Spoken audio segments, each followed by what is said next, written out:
Muy buenas a todos y bienvenidos a Frozen Frame. Yo soy Rafa Rodríguez y hoy me acompaña Juan Gabriel García Román. Juan Gabriel es montador y ayudante de montaje y asistente de postproducción. Es el responsable de algunas películas como Las niñas de Pilar Palomero o La hija de un ladrón de Belén Funes, entre muchas otras. Entrad en IMDb, tiene ahí todo su listado de películas. Además, Juan es uno de los integrantes de la casa de postproducción Antaviana Films, aquí en Barcelona, y miembro de la junta de la AMAC, la Asociación de Montadores y Montadoras Audiovisuales de Cataluña. ¿Qué tal, Juan? ¿Cómo estás? Muy buenas, encantado de estar aquí compartiendo un ratito contigo. Me ha costado, he tenido que pillar mucho aire y mucha carrerilla porque tienes un currículum extenso, estás en todos lados, es una cosa salvaje, ¿eh? Esto. Sí, además ha sido todo muy rápido porque yo llegué a Cataluña en el año 2017 a hacer el máster de montaje en la SCAC, después de haber estado, después de haber estudiado en la Universidad de Sevilla Comunicación Audiovisual y haber hecho un módulo de grado superior en Jerez, en mi ciudad natal. Y desde el 2018 que entré en Antaviana Films, pues hasta ahora ha sido como un sprint en el que se han acumulado muchos proyectos muy interesantes. Como ayudante de montaje, ¿no? Como has nombrado en La hija de un ladrón, de asistente de pospo de Las niñas, ¿no? Montando también el tráiler y tal. A montador también de proyectos de largometrajes como Ada, como Sola, de José Manuel Rebollo. Sí. Bueno, pues, documentales para televisión, trailers, publicidad. Ha sido como un sprint en muy poco tiempo, bastante acelerado. 6 años bien exprimidos, hasta la pulpa. Sí. Y además estás metido en esto, en la Mac, que ya haces ahí como piña también con más montadores y montadoras. Que bueno, yo soy miembro de la asociación y la verdad me parece que hacéis un trabajo súper importante, primero para visibilizar el trabajo de los montadores y de las montadoras, que siempre al final acaba siendo pues bastante invisible, y segundo porque generáis muchísima actividad en la ciudad, que creo que es importante, que nos conozcamos un poco entre todos, que se haga networking. Creo que hacéis un buen trabajo, que eso también debe llevarte tus horicas. Sí, pero bueno, al final es un trabajo muy bonito y yo creo que en el fondo necesario, ¿no? Creo que la MAC es un proyecto muy bonito, muy interesante, que además coincidió que surgió cuando, no tiene nada que ver un hecho con el otro, simplemente fue casualidad, pero surgió cuando yo me vine a estudiar aquí a Cataluña. Recuerdo en el máster que ya los profesores como Joan Marimón o Luis de la Madrid nos hablaban de, oye, la necesidad de crear una asociación.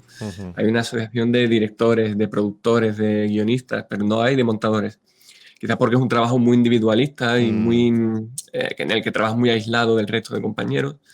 Pero había una necesidad y justo coincidió cuando yo me vine a vivir aquí que se creó la MAC. Y casi desde los comienzos pues estaba rondando pues la asociación. Y ahora, bueno, desde hace un año pues dar el paso a poner mi granito de arena desde la Junta.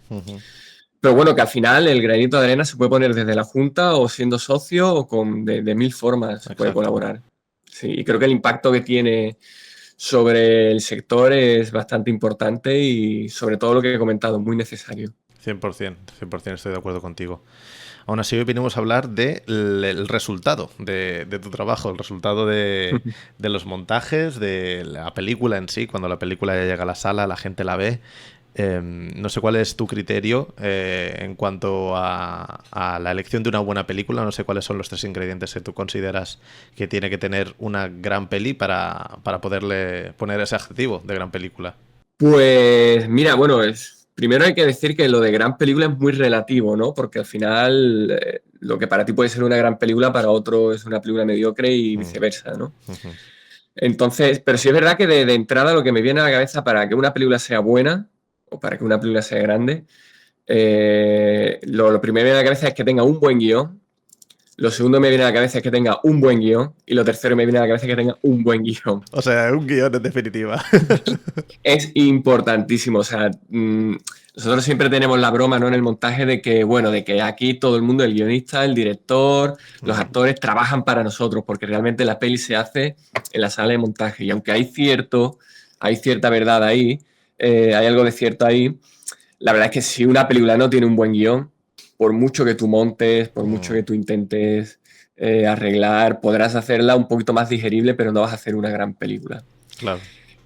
Entonces, para mí la base, el suelo que tiene que tener toda película es un buen guión. Después es verdad que el guión sufre 3 reescrituras, bueno, o 3 escrituras. La primera es la escritura del guión propiamente dicha, que tiene que ser buena. La segunda es durante el rodaje, si el director ese guión no es capaz de reescribirlo con imágenes y convertirlo en algo que tenga un buen pulso narrativo, la película no acabará en nada. Y después, por supuesto, la parte que nos toca a nosotros, la del montaje, que yo creo que es la tercera reescritura del guión, en la que se realiza esa elaboración a partir de los elementos que el director te proporciona, esa elaboración de la narración final que verán los espectadores. Y creo que es importante hacer un montaje que defienda al creador, por supuesto, pero también que defienda al espectador. Que eso es algo que a veces se nos olvida, que pensamos más en el arte o en el creador, en el director, que está bien, y muchas veces no pensamos en el espectador. Es, bueno, pero esto al espectador le va a interesar, le va a aburrir, esto es demasiado largo, es demasiado corto, aquí va a tener interés o no. Y creo que como montadores tenemos que ponernos también la piel de espectador. Claro, es que el punto de vista de alguien que está dentro del proyecto, que está súper contaminado por, podríamos decir, hasta años, porque desde el momento en el que empiezas a tocar la primera tecla hasta que eso llega a una sala de proyecciones, pueden pasar años. Es muy fácil que se pierdan en la inmensidad ideas, conceptos, vamos a estirar un frame este plano, cosas que realmente a veces tienen como un impacto muy absurdo en el resultado final, que es lo que dices tú, el señor o la señora que está viendo esa película, ha visto un tráiler y un póster y tiene que entenderla y sentir cosas. Totalmente. Al final, el proceso de creación de una peli es tan grande, aunque a veces cuando pensamos en crear una peli se nos viene a la cabeza el rodaje, porque es obvio que al final el rodaje tiene mucho peso, pero al final el rodaje es la parte más anecdótica de una película. Se tarda más tiempo en preparar la película y se tarda más tiempo en postproducir la película que en rodarla. Rodar, que será un mes y medio, 2 meses si es una película muy grande, pero la postproducción mínimo son 6, 7 meses. Y la preproducción, ni digamos, desde que se escribe el guión hasta que se consigue levantar la financiación, pueden pasar años. Claro. Entonces, en esa inmensidad por el que van pasando cientos de personas, cientos de trabajadores, de guionistas, directores de producción, productores, productores ejecutivos, en el equipo de rodaje, bueno, una inmensidad de gente. Cuando el director llega a la sala de montaje, que llega como un náufrago a la orilla, ya agotado, cansado, muchas veces no es consciente ni de lo que ha rodado. Empieza a ser consciente de lo que ha rodado cuando lo ve en la pantalla del monitor. Y ahí es cuando ve realmente si ha rodado algo bueno, algo malo o algo que hay que hacer malabares para salvarlo, ¿no? Claro. Que yo siempre le digo a los directores, oye, no te preocupes que ya encontraremos la forma de salvarlo. Y si no, pues esa secuencia se irá fuera y haremos la película más corta. Exacto. Pero sí, a veces es muy común que los directores se pierdan en la inmensidad de la peli y olviden al final casi el objetivo último, que es, bueno, pues contar una historia al espectador, que el espectador la entienda, que se entretenga, que le resulte interesante y que de alguna forma, pues, o bien te haga pasar un buen rato, te olvides, como decía, creo que era Billy Wilder el que decía que lo importante de una peli es que te haga olvidar durante 1 hora 40 que tienes el coche mal aparcado. Pues que te haga pasar un buen rato o incluso que te llegue a cambiar tu perspectiva sobre la vida, ¿no? Pues eso puede hacerle una peli. Y para eso estamos los montadores, para ayudar al director a encontrar la dirección adecuada para contar su historia. Claro, pero lo que dices tú también, una vez ya está esculpido el mármol como montador, si no hay nada ahí, no puedes hacer algunos inventos, puedes hacer algunos apaños, pero el guión es algo importantísimo porque al final la realidad, y aunque yo tengo un punto de vista muy formalista en cuanto al cine, me gusta mucho la forma y a lo mejor no le doy... O sea, no me preocupa tanto que la peli sea ambigua, que la peli sea difusa, pero claro, nosotros vivimos una burbuja, no somos el público objetivo final, un público normal, entre muchísimas comillas. Es importante entender qué te están explicando, sentir cosas, porque si no acaba siendo un espectáculo de fuegos artificiales y simplemente la técnica por la técnica, ¿no? Totalmente, pero es muy importante también lo que tú dices, o sea, la forma es súper importante. Ya podríamos entrar en el debate, que me parece un debate súper interesante, de si es más importante la forma o el contenido. Pues, un debate que entronca en general en el arte y entronca mucho con un arte que yo creo que tiene más que ver de lo que pensamos con el cine, que es la arquitectura. Pero eso igual también daría para otro, para otro podcast. Porque tenemos que equilibrar, yo creo que hay que equilibrar la forma y el contenido. La forma por la forma puede ser muy interesante como elemento artístico, pero también hay que pensar que el cine tiene una vertiente industrial importantísima y que también hay que cuidarla, ¿no? Ahí siempre está la anécdota de cuando en los orígenes del cine uno de los hermanos Lumière, no recuerdo cuál, si Auguste o el otro, dijo que el cinematógrafo era un invento sin futuro, ¿no? Y claro, tú dices, ostras, te echa la mano a la cabeza, ¿cómo puede decir eso? Y en realidad llevaba razón. El cinematógrafo como cámara, como caja que es capaz de captar imágenes y reproducirlas, no tenía más que una curiosidad científico-técnica y se acabó. De hecho, ellos grababan pelis que básicamente era colocar la cámara y rodar un plano de una ciudad y tal, y eso muy pronto caducó, la gente se aburrió y la gente dejó de ir a ver sus películas. ¿Cuándo volvió la gente a ir a ver las películas? Cuando se empezó a inventar el cine como tal, se dejó de hacer cinematógrafo para hacer cine. Cuando se inventa un lenguaje, cuando se inventa el montaje, cuando se inventa las tramas, cuando se empieza a unir una secuencia detrás de otra contando una historia, y ahí es cuando la gente empieza de verdad a mostrar un interés por el cine. Cuando se crea el cine, lo otro era el cinematógrafo, que realmente no tiene interés. Entonces, la forma es muy importante, pero también es importante saber que estamos contando una historia y una idea para el espectador. Y por eso los grandes directores de la historia del cine, al menos para mí, son los que han sabido conjugar la forma y el contenido, los que han sabido contar una historia con una forma increíble y contándote además algo que te interesaba, que te entretenía, incluso que podía apelar a sentimientos humanos y a hablar sobre qué es ser un humano, qué es ser una persona, qué es por qué estamos en este mundo, por qué estamos... Aquí uno de mis grandes directores favoritos actualmente podría ser Terrence Malick, que me parece que es un director que aúna de forma perfecta forma y contenido. O sea, Rueda es una película que es preciosa desde un punto de vista formal, pero que además podría ser un tratado filosófico. 100%, aparte Malik, que ya apunta como muy muy alto y te explica, a lo mejor, no sé cómo lo hace, la verdad, pero explica como una historia muy pequeñita y de repente es la cosa más trascendental que te puedes echar a la cara. Claro, es el árbol de la vida. De repente, a raíz de contarte la historia o la intrahistoria de una familia americana media, te cuenta o te habla de la existencia humana, ¿no? Y por qué estamos aquí y a dónde vamos, y te hace una reflexión que abarca desde el principio de los tiempos hasta el final de los tiempos. O sea, eso es increíble. O la de El Nuevo Mundo, en la que a través de la historia que todo el mundo conoce de Pocahontas, te cuenta lo que tuvo que ser el encuentro entre dos civilizaciones totalmente diferentes y que habían crecido separadas durante milenios, y cómo uno tiene una perspectiva del mundo totalmente diferente y a veces opuesta de la que tiene el otro, ¿no? Y cómo intentar convivir o intentar acordar esas dos visiones. Pues te está hablando de lo que podría ser hoy en día la ONU. Tal cual. ¿Sabes? A raíz de la historia de Pocahontas, del el llamado choque de civilizaciones, ¿no? De lo complicado que es a veces convivir con alguien que tiene una visión del mundo diferente a ti. Pues él utiliza una historia que todo el mundo conoce, como es la de Pocahontas, para hablarte de eso. Eso me parece de maestro Tiene absoluto. muchísimo, muchísimo mérito, 100%. No sé si Malik sería uno de estos directores, directoras con los que te gustaría tomar una cerveza así en corto, o si prefieres que se quede ahí en el Olimpo de los dioses y no conocerlo demasiado. Pues a lo mejor podría pasar eso, o puede que me fuera a tomar una cerveza con él y me hablara de algo que no entendería, porque él es, además de ser director, bueno, no, además no, antes de ser director de cine, era profesor de filosofía en el MIT. No me Entonces, sorprende. claro, a lo mejor sobre cine sí podría hablar algo, pero igual sobre filosofía me encantaría, pero igual me pierdo. Ya. Pero sí, me encantaría quedar con él, tomarme una cerveza o cenar y charlar. Sería uno de los directores con los que ahora mismo sí me encantaría, sí.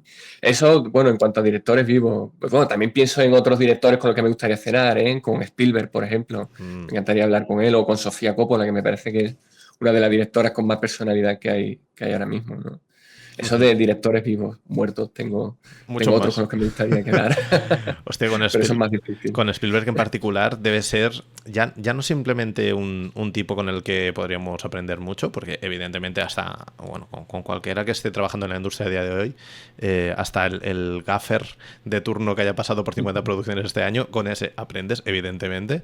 Pero con Spielberg además podríamos hacer como hasta un viaje arqueológico, histórico, ¿no? Dentro de lo que ha sido la Total. historia del cine, porque este hombre inevitablemente es historia del cine a nivel mainstream. Sofía Coppola a lo mejor es una cosa más de nicho, de los que conocemos más la Mm. industria y tal, pero es que Spielberg, es que ya no sé qué categoría ponerle dentro de lo que son los grandes. Es un maestro. Spielberg para mí es un superdotado de la imagen. Es una persona que entiende el lenguaje audiovisual como, bueno, como cuando cualquiera de nosotros puede leer un texto y lo lee y lo entiende, pues para él ese es el Mm, lenguaje audiovisual. Lo entiende y lo escribe sin cometer ningún error, prácticamente perfecto. Incluso ahora que está rodando una serie de pelis que quizás son menos populares ujú, por lo que cuenta o por la forma en la que lo cuenta, que se ha vuelto como más clásico o una especie ujú, de post-clasicismo. A mí me encanta, me parece que ahora está haciendo las mejores películas de su vida. ujú. Lincoln, me encanta, Los archivos del Pentágono, me parece una peli Mm, maravillosa que habría que estudiar en todo, en cuanto a interpretación, en cuanto a colocación de cámara, en cuanto a montaje, en cuanto a guión. O sea, son pelis que son maravillosas, aunque ahora sean ujú. menos populares. Pero me parece que es un director que, ya lo decía el profesor Joan Marimón, que nunca comete un error, que no comete ni una errata cuando rueda, ¿no? Y eso es increíble. 100%. Y aparte de un director que ha sabido, lo que dices tú, hasta cierto punto, adaptarse a los tiempos Mm. y no todo va a ser el cine que hemos mamado cuando éramos chavales. O sea, él también crece, él también madura hostia, es verdad que con los archivos del Pentágono y estas últimas películas que ha hecho me da la sensación que es como una especie, como que se ha reformulado con un punto de vista muy a los Sidney Lumet, de centrarse en lo que está ocurriendo y a lo mejor ha dejado un poco todo este mundo de fantasías en el que siempre ha estado Mm. bueno, pues ya conocemos las películas clásicas de Spielberg, Jurassic Park, que bueno, Jurassic Park es para hablar de la revolución visual que fue eso. Bueno, pero en lo que está sucediendo y en cómo lo cuenta, ¿no? Porque hablando de los archivos del Pentágono, que para mí es como de sus últimas grandes pelis, Mm, cómo rueda a Meryl Streep, por ejemplo, cómo la rueda en la primera secuencia que aparece Meryl Streep, que tiene que dar un discurso frente a la dirección del periódico. mm, Y es una persona que, bueno, que tiene dudas, que sabe que está ahí puesta y que nadie confía en ella porque es mujer en un mundo de hombres, mm, cómo rueda con la cámara inestable, y te da esa sensación de esta mujer no debería estar aquí, está sufriendo, y de mm, hecho no es capaz de hablar en esa primera secuencia. Y cómo la rueda al final con esos contrapicados, con esos picados, cómo le da una personalidad inmensa, cómo ella se crece y ujú, cuando todo el mundo piensa que no va a ser capaz de hablar, entonces sí que habla. O sea, todo eso lo cuentan no solamente con el guión, que está muy bien escrito, sino ujú, además, y por supuesto con la interpretación de Meryl Streep, que siempre es fantástica, sino además cómo coloca la cámara. mm, Sí, eso me parece increíble. Es más difícil de detectar una buena dirección en estas últimas pelis, porque al final es más sutil, es un montaje mm, más invisible, no hay un abuso, no hay tanto uso de la música como a lo mejor en otras de sus pelis más, que ahí es más fácil, ¿no? En ET, evidentemente, tú ves el plano de la luna y los niños en la bicicleta, pues evidentemente es espectacular y aunque no sepas de cine, sabe que hay ahí algo mm. mágico. Ahora, Exacto. entender que el contrapicado o el picado que está utilizando para rodar a Meryl Streep está contándote todo su desarrollo Mm. personal en un único plano, entiendo que es más difícil, que es café para los más cafeteros. Sí, sí, el desarrollo de estilo fuerte, fuerte lo tiene con sus películas más Mm, clásicas. Lo que dices tú, el uso de la música es importantísimo. totalmente. Y tenía como no sé, yo siempre lo he visto. A mí me sorprende ver a día de hoy a Steven Spielberg en fotografía porque siempre lo recuerdo como si tuviera 30 años. Porque su cine es muy joven, es muy vivo. Sí. Y todo este cambio que ha hecho a este cine como mucho más, pues eso, más político, más centrado, más... siendo él menos protagonista, siendo más Mm, protagonista lo que está explicando. A lo mejor el sí, más despliegue, invisible. sí, Ujú. el despliegue que hacía en las clásicas, pues tenía él la necesidad esta de... No creo que sea muy egocéntrico, como director, pero sí que había una marca muy, muy clara. Y Mm. a lo mejor los archivos del Pentágono podría ser una de las buenas pelis de Clint Eastwood, de esta última racha Bueno, de pelis que sacó, porque a lo mejor no digo que sea completamente impersonal en absoluto, pero está en esta fase, ¿no? Con Clint Eastwood también ha pasado un poco, que ha pasado de ser como un director que se veía mucho en sus películas, además de estar ahí como protagonista, a diluirse un poco más y centrarse pues en lo que está explicando y en los sentimientos. Son dos cineastas diferentes, ¿eh? Pero creo que a lo mejor el paso del tiempo les ha sentado bien a los dos para alejarse de sus películas y dejar que las películas vivan una vida propia. sí, totalmente. Y bueno, es lo que dice, es parte de la madurez, ¿no? Está bien que al final un director intente reformularse, cambiar, madurar, y no siempre es fácil. No todos los directores consiguen evolucionar y mantenerse con la estabilidad con la que se ha mantenido, por ejemplo, Spielberg, bueno, o Clint Eastwood, ¿no? Es verdad que son directores que ya desde jóvenes, cuando Clint Eastwood desde los 70 lleva dirigiendo pelis, aunque sus pelis más reconocidas son a partir de los 80 y los 90, pero lleva dirigiendo desde los 70 y dirigiendo muy bien. Ya ahí se veía que había como buenos mimbres para un gran director, como después fue. Y Spielberg, que igual, que lleva desde los 70 dirigiendo y haciendo pelis. Es muy difícil mantenerse, de hecho muy pocos se han mantenido con esa, no sé, rodando con cierta continuidad, ¿no? Quizá de esa generación de los 70, tal vez, Spielberg, Scorsese, Sí. que para mí también Scorsese tiene un mérito especial porque, además de, como digo, haberse mantenido rodando pelis, sí que es capaz, con la edad que tiene, de repente de sacar una peli que podía haber rodado con 20 años, ¿no? Como la de... la de... El Lobo de Wall Street, ¿no? Que me parece que tiene un ritmo y una euforia que podía haber rodado con 20, 30 años, sin embargo la rueda con 60, 70 años. Es una Que me parece que barbaridad. tiene un mérito increíble. Pero bueno, pero de repente te hace una peli como la última que ha hecho, con Los Asesinos de la Luna, que tiene un ritmo totalmente diferente al del Lobo de Wall Street, ¿no? Es una peli con un ritmo, una peli que se va cocinando a fuego lento y tal, y también es increíble, ¿no? Y tiene Pero después hay otros directores de esa generación que o no han sabido o no han podido o no han tenido esa continuidad, ¿no? Empezando por el padre de un poco de todos ellos, que es Coppola, pero también Brian De Palma, otros directores. George Lucas porque dejó de dirigir y se dedicó más a producir, pero muchos de esos directores no han sido capaces de reinventarse o de tener continuidad en el tiempo. No sé si algunas de estas películas que has comentado así un poco por encima era de las que tenías en mente, como esta película que siempre recomiendas, que crees que es una peli que es accesible para todo el mundo, o que simplemente es una peli que a ti te apasiona y te da igual, como es mi caso, que yo se la recomiendo a todo el mundo, pete que pete. Claro. Es diferente, ¿no? Sí. Oye, mira, yo te la recomiendo. Y buena Si suerte. después de verla quieres dejar de ser mi amigo, pues, lo siento, ¿no? Ha sido una bonita amistad y ya está, aquí hemos llegado. No, a ver, hay pelis que a mí me encanta recomendar y hay pelis que, claro, que a mí, mi película favorita de todos los tiempos probablemente sea Loren de Arabia de David Lean, que me parece también que es el gran director. Es una peli montada por Anne Coates con un montaje increíble, con muchas innovaciones que hoy en día tenemos asumidas como normales, ¿no? Pero que surgieron a raíz del trabajo con David Lean. Hay documentales que yo recomendaría siempre ver, ¿no? Por ejemplo, el de Un viaje personal del cine americano de Martin Scorsese, que me parece un documental que explica muy bien cómo es la evolución del cine desde sus inicios hasta la actualidad. Y después sí que hay una peli que yo siempre recomiendo, especialmente a los compañeros que se dedican al montaje, pero bueno, si no te dedicas al montaje, también la puedo dedicar, o sea, la puedo recomendar, que es La caza de Carlos Saura. Hostia. Es una peli montada por Pablo González del Amo, que para mí es el mejor montador que ha habido en este país, tal vez. Probablemente habrá habido... bueno, está ahí el debate de Lena Yamandreu, ¿no? Que Orson Welles dijo que era la mejor montadora, pero es verdad que la pobre pues no tuvo una continuidad. Sí. Pero Pablo González del Amo sí pudo tener esa continuidad y me parece que es de los, si no del mejor, de los mejores montadores que ha habido en este país. Y en concreto La caza me parece que es su obra maestra, tanto la de Carlos Saura como la de él como montador, porque es una peli con un montaje increíble, que es para verla en bucle, estudiarla una y otra vez. Y me sorprende mucho porque muchos estudiantes de montaje o mucha gente que se dedica al montaje nunca la ha visto.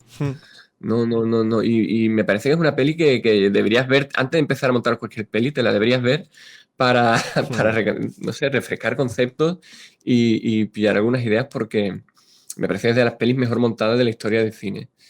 Y muy, por desgracia, muy desconocida.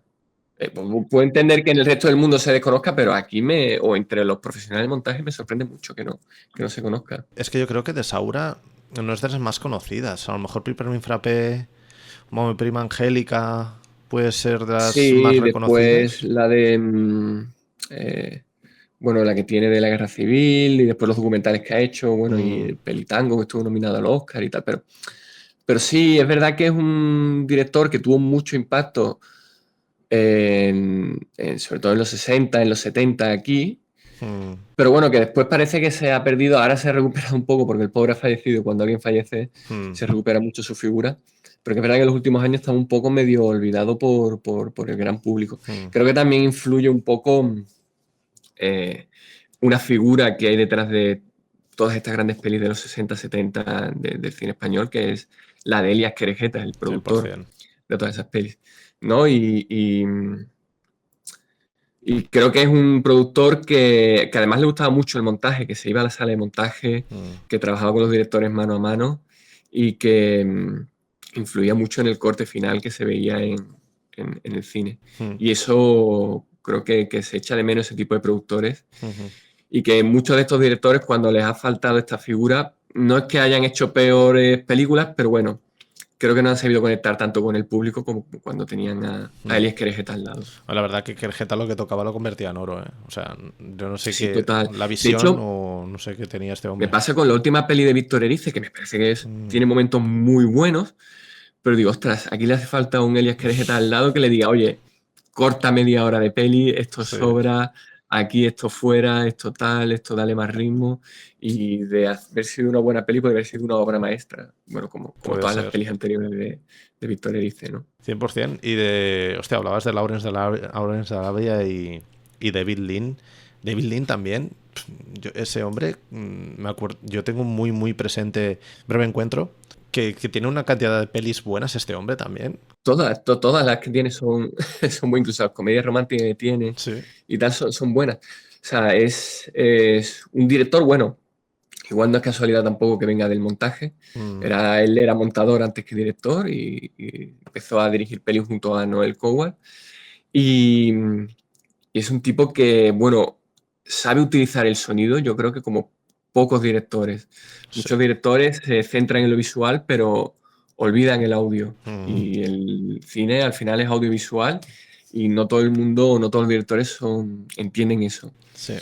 Pues yo creo que es un director que utilizaba el sonido como, bueno, como de una forma increíble para aportar un extra a la narrativa. Mm, Incluso en sus pelis, en sus últimas pelis, que ya son como grandes pelis de estudio con un gran mm, presupuesto en Cinemascope, ¿no? A partir sobre todo de El puente sobre el río Kwai, Loren de mm, Arabia, Doctor Zivago, ¿no? Las últimas que hizo. La hija de Ryan, que es una película maravillosa, muy infravalorada, o Pasaje a la India.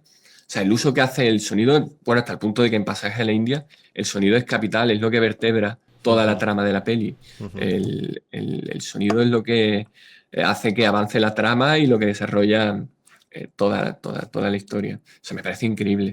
Es otro director del que hay que aprender. Oye, Juan, pues ha sido un gustazo tenerte por aquí. Ya llevamos 30 minuticos, como el que no quiere la cosa. Se ha pasado volando. Se ha pasado volando. Hemos hablado de Malik, hemos hablado de Saura, hemos hablado de Tokitsky en un tiempo récord. Sí. Un placer tenerte por aquí. Es un gustazo siempre hablar contigo. Y para todos aquellos que no lo tengáis controlado, pues seguro que lo encontráis en el internet. Seguid a Juan, porque aparte desde Antaviana hacen un trabajo bestial, sacan muchísimas pelis súper interesantes. Bueno, al final es uno de los laboratorios referentes de la ciudad y creo que tiene muchísimo sentido. Y lo dicho, un placer tenerte en el podcast. Espero que te lo hayas pasado bien. Sí, me ha encantado. Bueno, en realidad siempre hablar de cine mola.